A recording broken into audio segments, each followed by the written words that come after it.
On October 25, 1944, at 6:45 in the morning, Rear Admiral Tomiji Koyanagi stood on the bridge of the battleship Yamato and looked south across the Philippine Sea toward a cluster of shapes on the horizon that should not have worried him.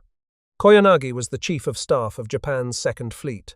The ship beneath his feet was the largest and most powerful warship ever constructed by any nation in the history of naval warfare. She displaced 72,000 tons. Her 9 main guns, each 18.1 inches in diameter, could hurl a shell weighing 3,200 pounds more than 26 miles. A single one of those shells weighed more than an American destroyer's entire torpedo, and Yamato was not alone. Spread across the sea behind her steamed 3 more battleships, 6 heavy cruisers, 2 light cruisers, and 11 destroyers. It was the most powerful surface fleet Japan had assembled since the Battle of Midway, and it had just caught the weakest American naval force in the entire Pacific with nowhere to run. Koyanagi could see the targets through his binoculars. 6 slow, flat-decked ships trailing south, making smoke. Around them, a handful of escorts so small they barely registered against the grey water. The Japanese ships opened fire. Colored geysers erupted around the American formation. Each Japanese battleship used dye markers in its shells so that gunners could distinguish their own splashes from those of other ships. The sea turned pink and yellow and green and white as ranging salvos walked across the water toward the fleeing Americans. It was, by every calculation, Koyanagi had spent his career learning a mathematical certainty. The American ships were slower, they were smaller, their largest gun was 5 inches. Yamato's main battery was nearly 4 times that caliber. The engagement should have lasted minutes. And then Koyanagi saw something that did not belong in any tactical manual he had ever studied. One of the American escorts, a ship so small it should have been running for its life, turned. It did not turn away. It turned toward the Japanese fleet. It was heading directly at them, a single destroyer, accelerating to full speed, its forward guns already firing, a column of white smoke pouring from its stacks. Koyanagi watched this ship close the distance at 30 knots, its 5-inch guns flashing in a rhythm that was too fast, too deliberate, too precise for a vessel that was about to be annihilated. The destroyer had not been ordered to attack. No signal had come from the American admiral. No coordinated plan had been issued. This single ship, on its own authority, was charging 4 battleships, 6 heavy cruisers, and 11 destroyers. It was charging the largest warship the world had ever seen. The ship was the United States ship Johnston, hull number D-557. Her captain was Commander Ernest E. Evans, 36 years old, from Pawnee, Oklahoma. He was half Cherokee and 1/4 Creek. He had been in the Navy since he was 17. And in the next 3 hours, he would fight his 2,000-ton destroyer against a fleet that outweighed him by a factor the arithmetic barely captures, and he would change the course of the largest naval battle in history. Years later, when Koyanagi wrote about this morning for the United States Naval Institute, he chose a word that admirals do not use lightly. He called the American defense valiant. He said the American destroyers had coordinated perfectly, had bravely launched torpedoes, and had embarrassed the Japanese fleet with their smoke screens. That word, embarrassed, said more than Koyanagi perhaps intended. Because an admiral does not describe being embarrassed by a force 1/20th the size of his own, unless that force did something so far beyond what he believed possible that he had no other word for it. If this story moves you, a like helps it reach others who care about these men. And if you are new here, subscribe and hit the bell so you never miss one. Koyanagi was not the only Japanese officer struggling to understand what was happening that morning. Across the entire center force, from the bridge of every battleship to the combat information centers of every cruiser, Japanese officers were reporting the same conclusion. They had to be fighting a major American carrier task force. The ships they were chasing had to be fleet carriers. The escorts attacking them had to be heavy cruisers. There was no other explanation, because the alternative, that 6 escort carriers with a top speed of 18 knots and a handful of destroyers and destroyer escorts, armed with nothing larger than 5-inch guns, were choosing to stand and fight the most powerful surface fleet in the Pacific, was not tactically possible. No force that small would attack voluntarily. No commander would order it. No doctrine in any navy in the world prescribed it. And yet, it was happening. Not as a single isolated act of desperation, but as a pattern. One destroyer charged. then another. Then a destroyer escort, one-third the size of a proper destroyer, a ship designed for convoy escort and submarine hunting, turned and attacked a column of heavy cruisers.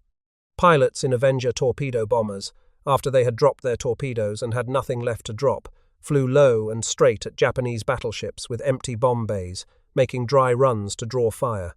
The Japanese could see these planes were not releasing ordnance.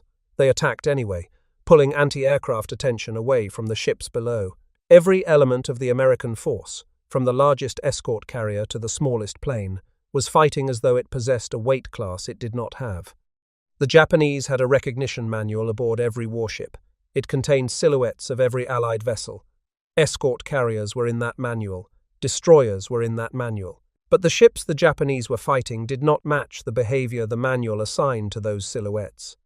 And so the Japanese concluded, reasonably, logically, and completely wrongly, that the silhouettes must be wrong. They must be fighting something bigger. That conclusion, that the Americans must be something bigger than what they actually were, is the key to everything that follows in this story. Because what the Japanese were witnessing off Samar that morning was not a fleet fighting above its weight class by accident. It was the product of a specific man, trained inside a specific tradition, commanding a specific ship that had been built, from keel to mast, to do exactly what it was doing. And the reason the Japanese could not understand what they were seeing had nothing to do with firepower, tonnage, or armor. It had to do with something the Imperial Japanese Navy had never built into the captains of its own destroyers. Something the American Navy had been building into its officers for 150 years. And that something lived. On the morning of October 25th, 1944, inside a barrel-chested man from Oklahoma, standing on a bridge that was about to be blown apart around him. Ernest Edwin Evans was born on August 13, 1908, in Pawnee, Oklahoma.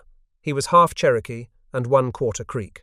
He grew up in Muskogee, a town in the eastern part of the state where Indian Territory had once stretched across the plains. His family was not wealthy. He did not come from a naval dynasty. He had no senator to sponsor his application, no admiral father to open doors, no family tradition of command at sea. He graduated from Central High School in 1926 and enlisted in the United States Navy at the age of 17. He spent a year as an enlisted man before receiving an appointment to the Naval Academy at Annapolis, not through the usual route of a congressional nomination, but from the Navy at large, a path reserved for enlisted men who had proven themselves from below. At Annapolis, his classmates called him Chief. Some of them meant it as a reference to his heritage. All of them came to mean it as a recognition of something else, something about the way he carried himself, the way he led without raising his voice, the way he stood on a quarterdeck as if the ship already belonged to him. He graduated on June 4, 1931, and was commissioned as an ensign. Over the next decade, he served on battleships, destroyers, tenders, and auxiliary vessels across the Pacific. He was competent, steady, and unremarkable on paper. The Navy did not mark him as exceptional. He did not publish articles in professional journals. He did not court attention. He simply served, learned his trade, and waited for the ship that would be his. By the time the war found him, Evans had already spent a decade at sea. He had served aboard the battleship Colorado, the destroyer Roper, and a string of auxiliary vessels across the Pacific. In August of 1941, he was assigned to the destroyer Alden, an old four-stack Clemson-class ship operating in the Dutch East Indies. When the Japanese swept through Southeast Asia in early 1942, Evans and the Alden were in the thick of it. He participated in operations around Australia, New Guinea, and the chaotic naval fighting in the Java Sea, where Allied naval forces were shattered by the Japanese advance. In March of 1942, Evans took command of the Alden. He was 33 years old. He ran her through convoy, escorts, patrol operations, and combat missions across the Southwest Pacific for over a year. He learned what it meant to command a ship in waters where the enemy held the advantage. He learned what it meant to fight outnumbered, outgunned, and far from reinforcement. And he learned a lesson that most peacetime officers never absorb. He learned that the right decision made in 5 seconds is worth more than the perfect decision made in 5 minutes, because in combat, you do not have 5 minutes. That lesson would define everything he did at Samar. That ship, the one that would make his name, came in the summer of 1943, When the Navy gave Evans command of a brand new Fletcher-class destroyer being built at the Seattle-Tacoma Shipbuilding Corporation, she was designated D-557. She would be christened Johnston, named for a Civil War-era naval officer. Evans oversaw her fitting out, watched her take shape from steel and wiring and turbines, and on October 27, 1943, he stood on her deck for the commissioning ceremony and addressed her crew. The speech he gave that day would become famous, though not for years, and not until most of the men who heard it were dead. He said, "This is going to be a fighting ship. I intend to go in harm's way, and anyone who does not want to go along had better get off right now." Nobody got off. His gunnery officer, Lieutenant Robert Hagan, described Evans years later. He said the skipper was a fighting man from the soles of his broad feet to the ends of his straight black hair. He was an Oklahoman and proud of the Indian blood he had in him. We called him, though not to his face, the Chief. The Johnston was a fighting ship, but he was the heart and soul of her. Naval historian Samuel Eliot Morison, who chronicled the battle in his official history of the war, described Evans as short, barrel-chested, loud of voice, and a born leader. He was not a man who hesitated. He was not a man who calculated the odds and then calculated them again. He calculated them once, made his decision, and acted. That quality, the speed of his decision-making, the absolute absence of doubt once the decision was made, was not something Evans was born with. It was something the Navy built into him across 17 years of service, and it was the quality that would matter most on the morning when the largest battleship ever built found his destroyer. The ship itself mattered as much as the man. The Fletcher-class destroyer was not merely a warship. It was a statement of philosophy compressed into 2,100 tons of steel. By 1943, the United States Navy had built more Fletchers than any other destroyer class in its history, 175 of them in total. They were fast, making 38 knots at full power. They were heavily armed for their size, carrying 5-inch guns, 10 torpedo tubes, and batteries of 40mm and 20mm anti-aircraft weapons. They were designed to do everything: screen the fleet, hunt submarines, bombard shorelines, launch torpedo attacks against capital ships, and most importantly, they were designed to do all of this on their own authority. That last point is what separated the American destroyer tradition from the Japanese one. In the Imperial Japanese Navy, destroyers were weapons of the fleet commander. They attacked in coordinated waves under the admiral's direct order. Their torpedo doctrine was built around massed launches at predetermined ranges, timed to coincide with the battleship engagement. A Japanese destroyer captain did not decide when to attack. The fleet commander decided. The captain executed. Initiative at the individual ship level was not forbidden, but it was not the foundation of the doctrine. The foundation was coordination, precision, and obedience to the battle plan. The American Navy had inherited a different tradition entirely. It ran back through 150 years of naval culture to a single sentence attributed to John Paul Jones, the father of the American Navy, who had written, "I wish to have no connection with any ship that does not sail fast, for I intend to go in harm's way." That sentence was not a slogan. It was a design specification. It described a navy where the ship's captain, regardless of his vessel's size, was expected to seek the fight, not wait for it. Where the commanding officer of a destroyer carried the same offensive obligation as the commanding officer of a battleship. Where the decision to attack was not a privilege reserved for admirals. It was a duty distributed to every bridge. Evans had absorbed this tradition completely. In May of 1944, 5 months before Samar, the Johnston detected a Japanese submarine operating near a convoy the destroyer was escorting. Evans did not wait for orders from the task group commander. He attacked immediately, dropping depth charges in a pattern that forced the submarine to the surface. The attack was credited with contributing to the sinking of the Japanese submarine I-176. For this action, Evans received the Bronze Star with Combat 5. It was a small engagement in a vast war, but it revealed the instinct the Navy had built into him. When a threat appeared, Evans did not check upward. He moved toward it. That instinct is what the Japanese ran into on the morning of October 25, 1944, and it is what they could not identify, could not classify, and could not defeat. Here is what happened.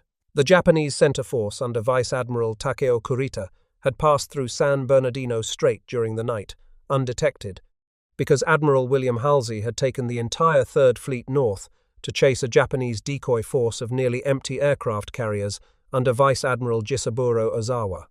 Ozawa's carriers had almost no aircraft left. Their sole purpose was to lure Halsey away from the strait, and they succeeded completely. Halsey took every battleship, every fleet carrier, and every cruiser in the Third Fleet and steamed north at full speed, leaving San Bernardino Strait completely unguarded. He did not detach a single ship to cover it. He did not inform Vice Admiral Thomas Kincaid, who commanded the 7th Fleet protecting the Leyte landings, that the strait was open. The result was one of the most consequential failures of communication in the history of naval warfare. When Admiral Nimitz at Pearl Harbor realized what had happened, he sent Halsey a message that became infamous. The message asked, "Where is Task Force 34, the fast battleship group that everyone assumed was guarding the strait?" Halsey received it too late to help. His nearest heavy ships were more than 300 miles to the north. Halsey's departure left the northern approach to Leyte Gulf, where General Douglas MacArthur's invasion force of more than 130,000 soldiers was still unloading supplies and reinforcements onto the beaches, protected only by 3 small groups of escort carriers known as Taffys, Taffy 1, Taffy 2, and Taffy 3. Between Kurita's guns and those beaches there were no battleships, no fleet carriers, no heavy cruisers. There were only escort carriers designed to provide air support for ground troops, and the small destroyers and destroyer escorts assigned to protect them. If Kurita reached the anchorage at Leyte Gulf, he could bombard the landing beaches, destroy the supply ships, and potentially strand an entire American army on a hostile shore without ammunition, fuel, or reinforcement. The Japanese High Command had specifically directed Kurita to target the transport and landing ships. The stakes were not abstract. Every minute Kurita's force spent chasing Taffy 3 was a minute the transports at Leyte had to scatter, and a minute closer to the arrival of any American heavy units that might intervene. Taffy 3, the northernmost group, commanded by Rear Admiral Clifton Sprague, was the first thing Kurita's fleet would find.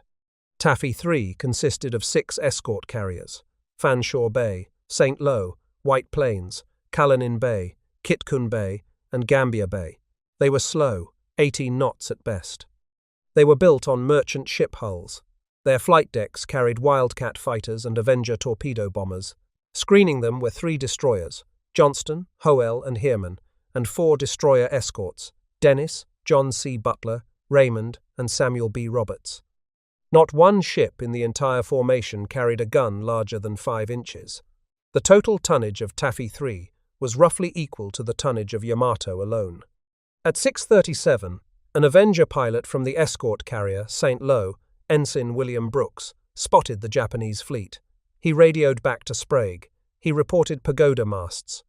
He said he could see the biggest ship he had ever seen, flying the largest Japanese flag he had ever seen. Sprague, aboard Fanshawe Bay, could not believe it. He demanded verification. He got it within minutes when colored shell splashes began erupting around his formation. The Japanese were already firing. Sprague ordered his carriers to turn south and run at maximum speed. He ordered his aircraft launched, and he began broadcasting for help that was not going to come. Halsey was 300 miles to the north. The nearest heavy American units were hours away. Taffy 3 was alone. Evans did not wait for Sprague to tell him what to do. The moment the Japanese shells began falling, before any signal came from the flagship, before any coordinated plan was formed, before any other ship in the formation had reacted, Evans made his decision. He ordered general quarters. He ordered all engines ahead, flank speed, 30 knots, every pound of steam the boilers could produce. He ordered smoke laid to screen the carriers. And then he gave an order that stunned even the men who had heard his commissioning speech a year earlier. He ordered his ship to turn directly toward the Japanese fleet and prepare for a torpedo attack. He made this decision alone, in seconds, without consultation. No signal from Sprague authorized it. No doctrine prescribed a single destroyer charging 4 battleships. Survivors would later recall that there was no discussion, no moment of deliberation. Evans assessed the situation, saw the carriers behind him, saw the enemy in front of him, and acted. A 2,000-ton destroyer was charging 4 battleships. Evans did it because the escort carriers behind him were going to be destroyed if someone did not get between them and those guns, and he was the closest someone. Johnston closed at 30 knots, firing her 5-inch guns as she went. Hagen, the gunnery officer, picked the nearest heavy cruiser, Kumano, and walked a ladder of fire across her superstructure. In approximately 5 minutes, Johnston fired more than 200 rounds of 5-inch ammunition, scoring roughly 40 hits. At about 7:20, Evans ordered all 10 torpedoes launched at Kumano. The fish ran true. At approximately 7:24, at least one torpedo struck Kumano and blew her bow clean off. The heavy cruiser fell out of formation, dead in the water. A second heavy cruiser, Suzuya, dropped out of the fight shortly after, damaged by air attack and burdened with receiving the cruiser division's flag from the crippled Kumano. In the first 20 minutes of the engagement, a single American destroyer had helped remove 2 heavy cruisers from the battle. Then the Japanese hit back. At approximately 7:30, 3 14-inch shells from a Congo-class battleship struck Johnston in rapid succession, followed almost immediately by 3 6-inch shells from a light cruiser. One of the large shells penetrated the deck and exploded in the after engine room, cutting the ship's speed to 17 knots. The 6-inch rounds struck the bridge area. Lieutenant Hagen described the combined impact as a puppy being smacked by a truck. The hits killed men, knocked out the gyro compass, destroyed the after fire room, and cut power to the 3 rear gun mounts. Evans was standing on the bridge when the shells hit. His shirt was blown off his body, shredded down to the shoulders. The hair on his chest was singed. 2 fingers on his left hand were shot away. He looked at the stumps, wrapped a handkerchief around them, and when a medic tried to help him, Evans waved him off. He said, "Do not bother me now. Help some of those guys who are hurt." A rain squall swept over the Johnston and hid her for 10 minutes. Evans used that time to assess damage and keep his ship fighting. When the squall passed, Johnston emerged with her speed reduced, her after guns out of action, and her captain bleeding from his left hand. She had fired all 10 of her torpedoes. She had half her engine power. She had taken hits that would have justified any captain in the world in withdrawing.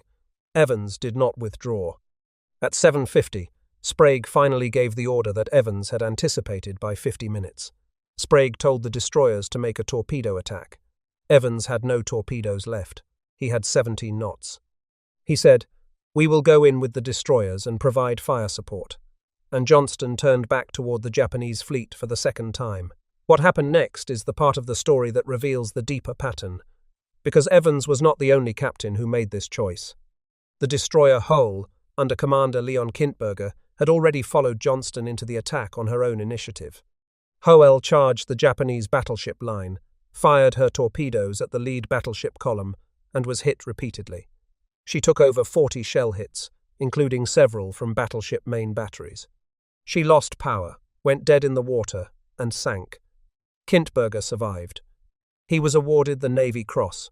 The destroyer Heermann, under Commander Amos Hathaway, drove directly at the battleship Haruna, firing torpedoes and 5-inch rounds at a ship that outweighed her by more than 15-1.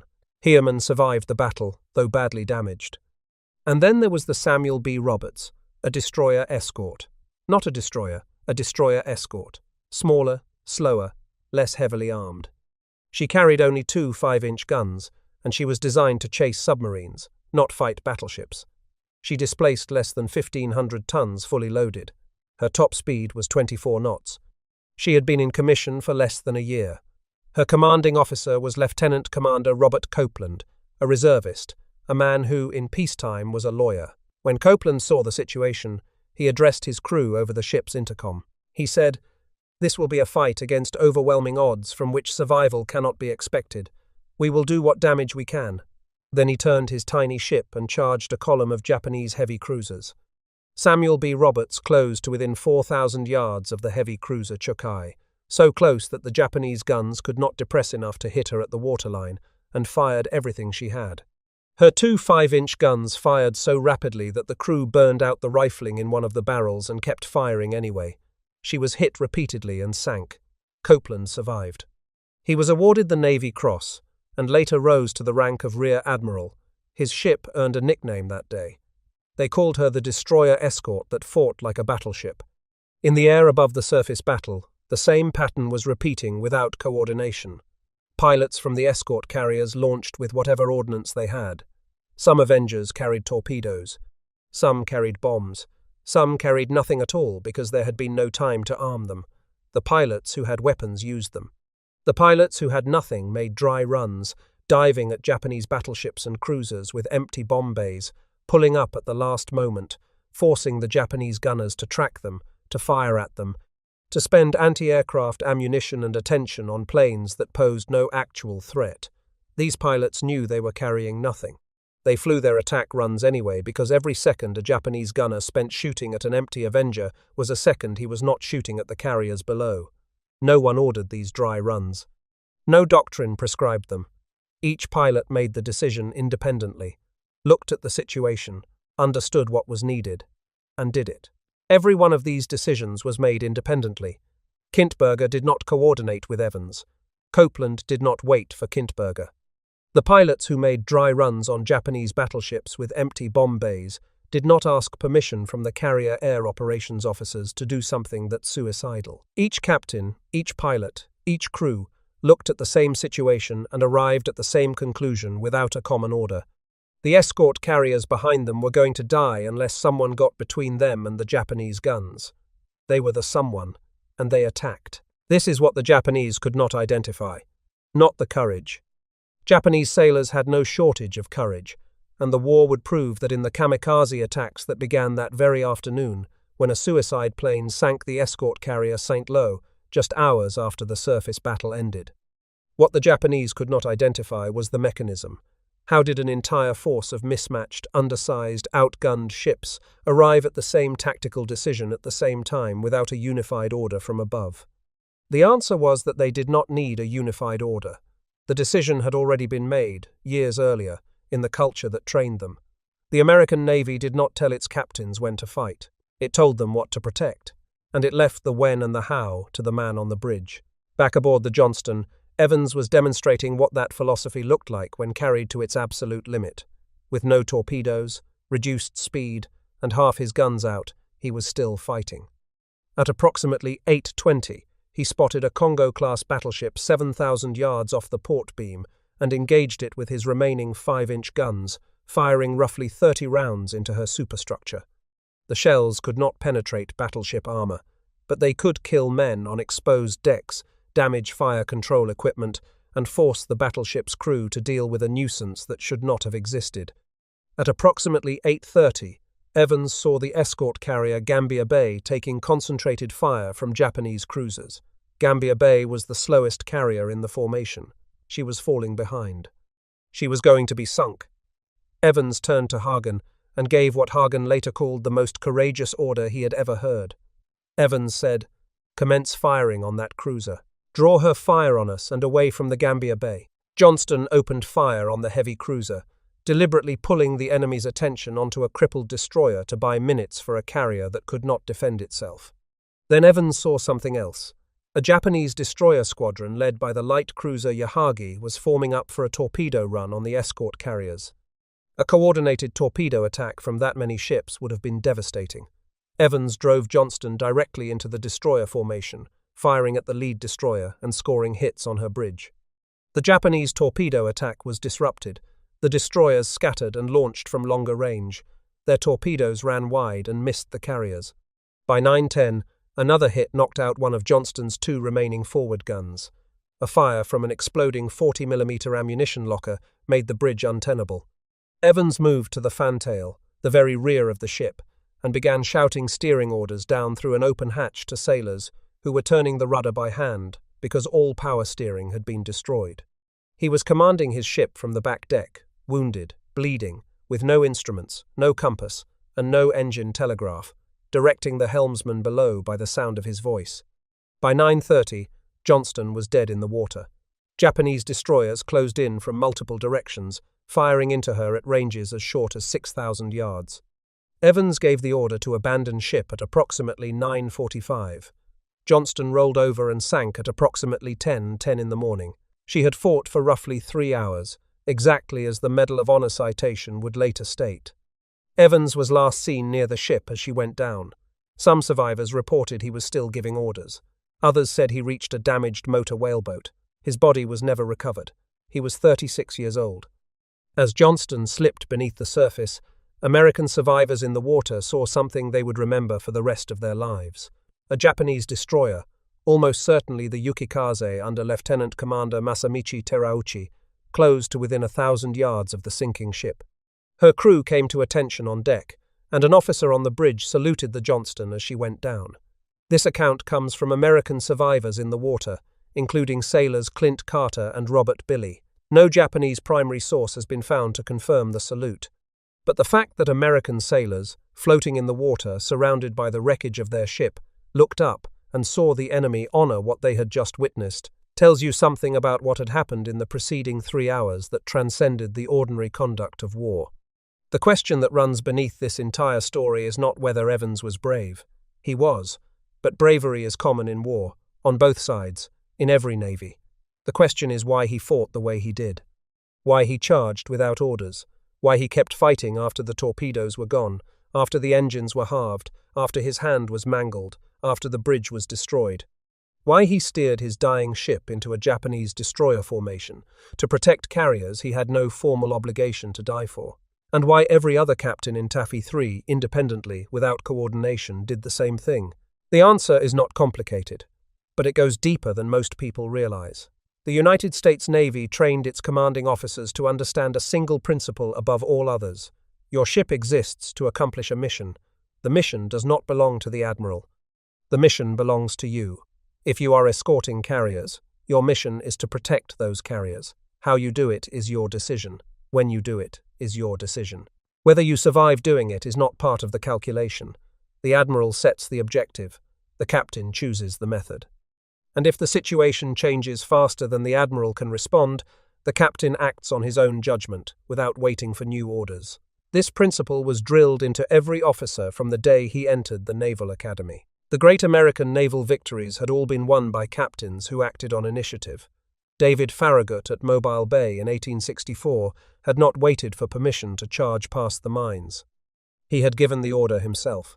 George Dewey at Manila Bay in 1898 had not checked with Washington before engaging the Spanish fleet. He had assessed the situation, made his decision, and attacked. The Navy studied these battles not as history lessons but as case studies in what it expected from its commanding officers. The message was consistent across 150 years. When the moment comes, the man on the bridge decides, and he decides fast, because the sea does not wait for committees. At the destroyer level, this principle was even more acute. Destroyer captains trained in exercises where the tactical situation changed faster than a task force commander could issue new orders. They practiced surface engagements where the signal to attack was not a flag hoist from the flagship, but the captain's own reading of the geometry. They were taught that a torpedo run delayed by 60 seconds waiting for authorization was a torpedo run that missed, because the target had moved, the angle had changed, and the window had closed. Speed of decision was not a preference. It was a survival requirement, and Evans had internalized it so deeply that when the moment came off Samar, his reaction time was measured not in minutes, but in seconds. This principle was not unique to Evans. It was not unique to destroyer captains. It ran through the entire Navy, from the bridge of a fleet carrier to the conning tower of a submarine. But it expressed itself most visibly, most nakedly, in the destroyer force, because destroyers operated closest to the enemy, took fire first, and died fastest. A destroyer captain who waited for orders in a surface engagement was a destroyer captain who lost his ship and the ships he was protecting. The Navy knew this, and so it built into its destroyer captains something that went beyond standing orders. It built an instinct. When the guns open up and the carriers are behind you, you do not look up the chain of command for permission. You turn toward the enemy, and you attack. You attack because that is what your ship was designed for. You attack because every captain before you attacked. You attack because the Navy told you on the day you pinned on your insignia that command means you are the one who decides, and the thing you are deciding is not whether to fight, it is how. Evans embodied this principle so completely that he had announced it on the very first day he took command of his ship. He had told his crew exactly what kind of vessel they were serving on, and exactly what he intended to do with it. That was not rhetoric. It was a mission statement, and every man aboard Johnston understood it. The Imperial Japanese Navy that Kurita commanded into the Philippine Sea on October 25, 1944, was built on a fundamentally different philosophy. It was built around a concept the Japanese called Kantai Kessen, the decisive fleet battle. The entire Japanese naval strategy since the 1920s had been structured around a single idea. One day, the combined Japanese fleet would meet the American fleet in open water, and the biggest, most powerful ships would decide the outcome. Everything in the Japanese Navy existed to serve that moment.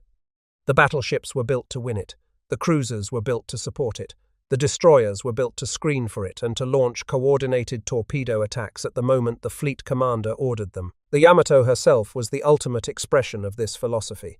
She was designed to be the ship that could not be matched. Her 18.1-inch guns were the largest ever mounted on a warship. Her armor belt was over 16 inches thick. She was built in such secrecy that her true specifications were not known to the Allies until after the war. The Japanese believed that if they could build a ship powerful enough, it would decide the outcome of the decisive battle by sheer force. Size was destiny. Tonnage was authority. The biggest ship commanded the biggest guns, and the biggest guns won the battle. The individual destroyer captain was a component in this machine. His initiative mattered within the scope of executing the fleet commander's plan. But the decision to engage, the timing of the torpedo attack, the selection of targets, those belonged to the admiral. Japanese destroyer captains were superb ship handlers, and their crews were trained to near perfection in night torpedo tactics. But they fought as part of a formation, under a fleet order, in service of the battleship's moment. This was not a flaw in the Japanese system. It was a design choice, and in many engagements earlier in the war, it had been devastatingly effective.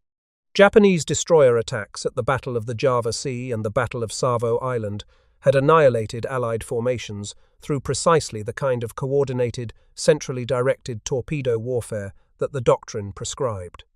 But the doctrine had a blind spot. It assumed the enemy would behave in a way that the doctrine could process. It assumed that when a force was outmatched, it would retreat or die in place, not attack.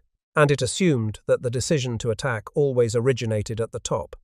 What Kurita saw at Samar violated every one of those assumptions simultaneously. The American force was outnumbered, outgunned, and out-armored beyond any reasonable calculation. It should have fled. Instead, it attacked.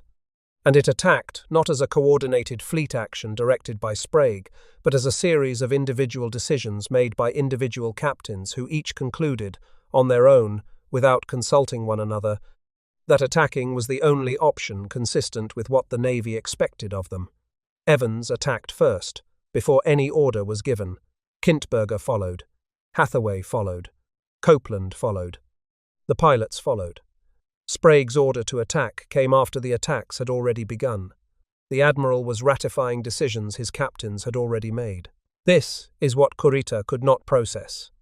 In his experience, a coordinated attack of this ferocity against a force this overwhelming could only come from a major fleet action directed by a senior commander with heavy ships in reserve. There had to be cruisers behind those destroyers. There had to be fleet carriers behind those escort carriers. No escort group, no screen commander, no collection of destroyer captains would independently choose to charge a battle fleet. The Japanese doctrine had no category for it. And because Kurita had no category for what he was seeing, he misidentified it. He believed he was fighting a fast carrier task group capable of 30 knots, with cruiser escorts and battleship support somewhere over the horizon. He believed this because the behavior he was observing was consistent only with a major force, not because his lookouts had actually identified large ships. The confusion was compounding. Kurita had already been through a harrowing 48 hours. On October 23, 2 days before Samar, his original flagship, the heavy cruiser Atago, had been torpedoed from under him by the American submarine Data as the center force transited the Palawan Passage. The torpedo explosions ripped through Atago's hull and she sank rapidly. Kurita was thrown into the sea. He swam in the dark, surrounded by fuel oil and debris, until the destroyer Kishinami pulled him from the water. He transferred his flag to Yamato, but the experience had shaken him. He had not slept properly in 2 days. He had watched one of his heavy cruisers, Maya, sunk by the submarine Dace in the same attack that took the Atago. He had endured American air attacks in the Sibuyan Sea on October 24 that sank the super battleship Musashi, Yamato's sister ship. And now, on the morning of October 25, he was convinced he was facing a major American force that he had not expected to find. At approximately 9:11 that morning, Kurita ordered his fleet to cease the pursuit and turn north. The most powerful surface fleet Japan had assembled in 2 years, 4 battleships, 6 heavy cruisers, 2 light cruisers, and 11 destroyers, turned away from 6 escort carriers, 2 surviving destroyers, and 4 destroyer escorts. It turned away from the undefended invasion beaches at Leyte Gulf, where more than 100,000 American soldiers were still consolidating. It turned away because a handful of American captains, commanding the smallest warships in the fleet, had fought with such ferocity that they made themselves unrecognizable. They had fought so far above their weight that the enemy could not see them for what they actually were. Kurita's chief of staff, Koyanagi, later listed the reasons for the withdrawal. He cited the reported destruction of Admiral Nishimura's southern force at the Battle of Surigao Strait the previous night. He cited fears that a powerful American task force was approaching from the north. He cited fuel concerns, noting they had no tankers anywhere in the area. And he cited the inability to close the range on the fleeing American ships. But buried in all of those reasons was a simpler truth that Koyanagi himself acknowledged. The defense had been so aggressive, so relentless, and so disorienting that the Japanese could not form an accurate picture of what they were fighting. The smoke screens, the torpedo runs, the 5-inch shells hitting their superstructures, the planes making attack runs with no ordnance, all of it created an illusion of strength that did not exist.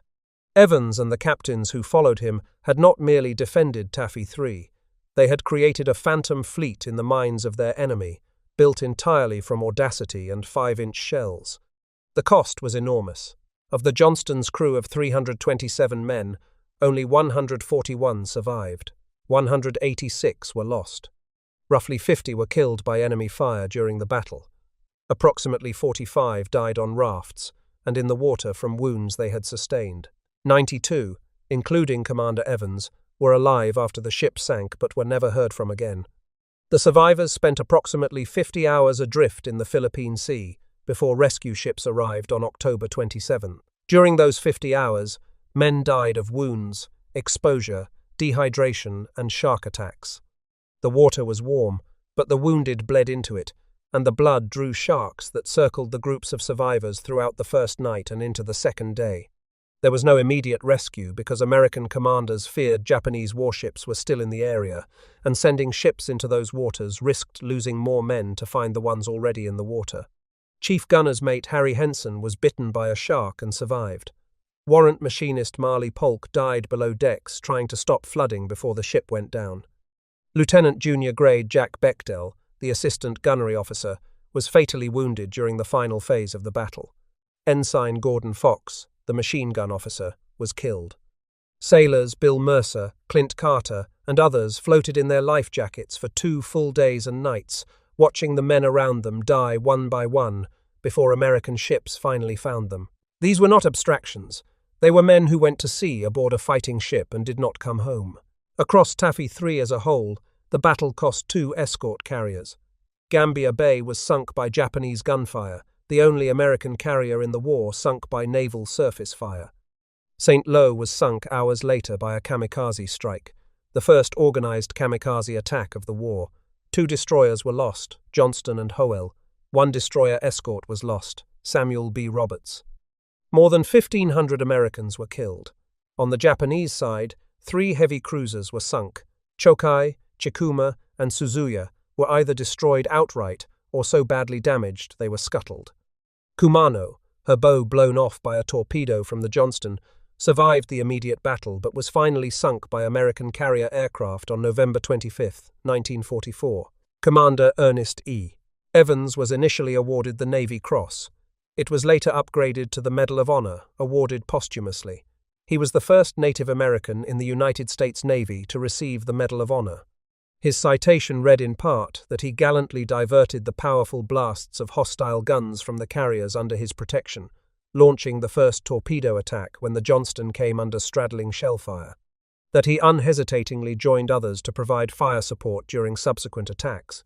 That he consistently interposed his vessel between the hostile fleet and the carriers, despite crippling loss of engine power. and that he shifted command to the fantail, shouted steering orders through an open hatch to men turning the rudder by hand, and battled furiously until the Johnston, burning and shuddering from a mortal blow, lay dead in the water after 3 hours of fierce combat. Rear Admiral Clifton Sprague, who commanded Taffy Three and survived the battle, later wrote that the success of the defence was nothing short of special dispensation from the Lord Almighty. But Sprague knew it was more than that. He knew that what had saved his carriers was not divine intervention alone. It was the fact that every captain under his command had made the same decision at the same time without being told. Evans turned first, the others followed. And Sprague's order to attack, when it came, was not a command. It was a confirmation of what was already happening. Koyanagi survived the war. He returned to Japan, and in February 1953 published an essay in the Proceedings of the United States Naval Institute titled "With Kurita in the Battle for Leyte Gulf." In that essay, he confirmed what the Japanese had believed during the battle. They had thought they were engaging a major carrier task force capable of steaming at 30 knots. He described the American defense as valiant and skillful. He admitted that the smoke screens, the torpedo attacks, and the aggressive maneuvering of the destroyers had so thoroughly confused the Japanese picture of the battle that the fleet could not determine what it was actually fighting. But the detail that mattered most was one Koyanagi did not learn until after the war: the truth that the entire American force he had faced was smaller than a single Japanese battleship division, that the carriers were escort carriers built on merchant hulls, that the destroyers were the screen, not the vanguard of a fleet. When he learned it, the implications were inescapable. The most powerful surface force Japan had put to sea in 2 years had been turned away by a handful of ships that should not have been able to fight at all. The naval historians and strategists who have studied Samar in the decades since the battle have returned to the same conclusion from different angles. Admiral Chester Nimitz called Taffy Three's stand remarkable. Naval historian Samuel Eliot Morrison wrote that in no engagement in its entire history had the United States Navy shown more gallantry, guts, and determination than in the hours off Samar. But the deepest truth about Samar was not about gallantry. It was about something structural, something built into the culture of the American Navy that the Japanese naval tradition, organized around the decisive power of the battleship, the supremacy of tonnage, and the authority of the fleet commander, had no framework to explain. A navy where every captain, down to the smallest ship, carried the same fighting instinct as the admiral of the fleet. A navy where a 2,000-ton destroyer could look at a 72,000-ton battleship and see not an impossibility but a target. A navy where the question was never whether to fight. The question was only how. Evans understood this. He had said as much on the day he took command of his ship. "I intend to go in harm's way." He did not say, "I intend to go in harm's way if my admiral orders it." He did not say, "I intend to go in harm's way if the odds are favorable." He said it as an absolute. And on October 25, 1944, he proved it was. On March 31, 2021, the exploration vessel DSV Limiting Factor, operated by Victor Vescovo's Caladan Oceanic, dove to the floor of the Philippine Sea and photographed the wreck of the Johnston at a depth of 21,180 feet, more than 4 miles beneath the surface. The hull number, 557, was clearly visible on the bow. At the time, she was the deepest shipwreck ever surveyed. She has since been surpassed by the Samuel B. Roberts, found at 22,621 feet. The two ships that charged the Japanese fleet together now rest within miles of each other at the bottom of the Pacific, deeper than almost any other vessels the ocean has claimed. In November 2023, the Secretary of the Navy announced that a future Arleigh Burke-class guided missile destroyer will be named USS Ernest E. Evans. The hull number will be DDG-141. When she is commissioned, she will carry the name of a man who proved that the measure of a warship is not the caliber of its guns or the thickness of its armor. It is the will of the captain who stands on its bridge. Lieutenant Robert Hagan, the gunnery officer who fired those first 200 rounds at Kumano, who watched Evans wrap a handkerchief around the stumps of his fingers and refuse medical attention, who heard Evans give the order to draw fire onto Johnston and away from the Gambia Bay, survived the battle and the 50 hours in the water that followed. He was awarded the Navy Cross. He returned to the United States and lived for another 65 years. He died on May 25, 2009, in San Antonio, Texas. He spent those decades making sure the world knew what Commander Evans and the crew of the Johnston had done. In his 1945 account, published shortly after the war, Hagen wrote a line about Evans that said everything about the man and the tradition that made him. He wrote, "The skipper was a fighting man from the soles of his broad feet to the ends of his straight black hair. The Johnston was a fighting ship, but he was the heart and soul of her. A fighting ship does not fight because it is large. It fights because the man commanding it has decided that it will. And when that decision lives not in one captain, but in every captain, in every bridge, on every ship, from the largest carrier to the smallest escort, then the size of the fleet does not matter. Because the enemy is no longer fighting ships. The enemy is fighting a decision that has already been made, in every mind, on every deck, before the first shot is fired." The Japanese brought the most powerful warship ever built to Samar. They brought 4 battleships, 6 heavy cruisers, and 11 destroyers. They brought enough firepower to sink Taffy 3 10 times over. And they turned away. They turned away because a man from Pawnee, Oklahoma, who joined the Navy at 17, who worked his way from the enlisted ranks to the bridge of his own ship, who told his crew on the day they put the ship in commission that he intended to go in harm's way, kept that promise. And every captain around him, without a word exchanged between them, kept it too. That is what the Japanese could not understand. Not the firepower, not the tactics, not the smoke screens or the torpedoes. They could not understand how an entire force of outmatched ships arrived at the same impossible decision at the same time, and they could not understand it because the answer was invisible. It was not in the operational plan, it was not in the signal flags, it was in the men. It had been put there by a navy that for 150 years had been telling its captains a single, simple, terrifying thing. When the enemy finds you, you do not wait, you do not ask, you fight. Ernest Evans fought, and the largest battleship the world had ever built could not stop him. Thank you for spending these minutes with these men. If this story reached you, a like is the single best way to help it find others who care about this history. If you are not subscribed, now is a good time, and the bell ensures you never miss one. I would love to hear where you are watching from today, and if someone in your family served in the Pacific, or on a destroyer, or at Leyte Gulf, tell me about them in the comments. Every one of those men carried a story like the one you just heard. Most of them never told it.